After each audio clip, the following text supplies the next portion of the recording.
आता एका आईचा प्रश्न आहे की मूल सगळ्या जगाचं ऐकतंय पण माझं ऐकत नाही. तर ह्याविषयी तुम्ही काय म्हणाल किंवा यांना काय उत्तर द्याल ह्या आईला? पहिलं तर माऊली मला माफ करा.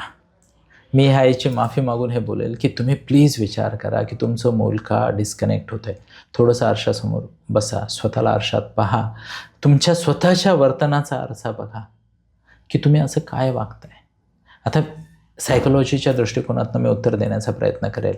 मूल आईचं ऐकत नाही, जगाचं ऐकतं. ह्याचं एक महत्त्वाचं कारण आहे की आई प्रत्येक गोष्टीमध्ये तिची भीती आणते, तिचे इमोशन्स आणते.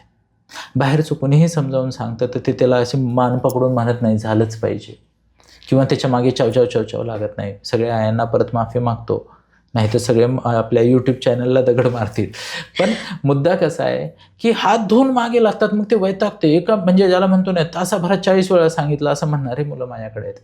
रिपिटेशननी ते काही हे नाही आहे की आपण हा तोडा ठोकतोय, जास्त ठोकल्याने ते खेळात जाईल.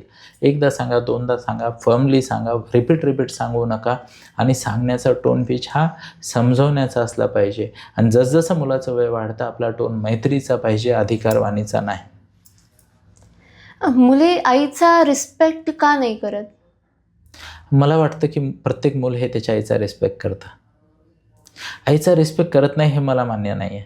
पण कसं असतं माहिती आहे का, इनफॅक्ट तुम्ही तुमचा पण अनुभव बघू शकता.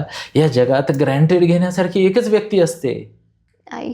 ती आई. बरोबर आहे का नाही? हम्म. तर आई म्हणजे देर से फक्त फॉर्मॅलिटी म्हणून 2 शरीर आहेत. कुठलीही व्यक्ती त्याच्या आईसोबत एकच असते 100%. So you can be the original you with your mother. आणि त्यामुळे रिस्पेक्ट नाही असं वाटतं. आईला वाटतं यार हे मला ग्रँटेड घेतात. पण that is how nature works. हां, इथे जर आईची काही अपेक्षा असेल की त्यांनी काय काय गोष्टी केल्या पाहिजे, तर त्यासाठी आपण रूल्स सेट करू शकतो, बाउंड्रीज सेट करू शकतो, कन्सिक्वेन्सेस सेट करू शकतो. ह्याची एक बिहेवियरल मॉडिफिकेशनची खूप सुंदर सिस्टीम आहे. ती पण आपण फॉलो करू शकतो. त्याचा नक्की फायदा होईल. पण मला असं प्रामाणिकपणे वाटतं प्रत्येक मूल सर्वात जास्त रिस्पेक्ट आपल्या आईचा करतो. व्यक्त करताना कुणी भांडेल, कुणी आईला मिठी मारेल, कुणी आईच्या पाया पडेल. आपली आपली पद्धत आहे. पण आईचा रिस्पेक्ट मला वाटतं प्रत्येकाच्या मनात असतो. काही अपवाद असू शकतात, परिस्थितीमुळे गैरसमज होऊ शकतात, गैरसमज होतात. जसं भरत नाराज झाला होता कैकेयीवर.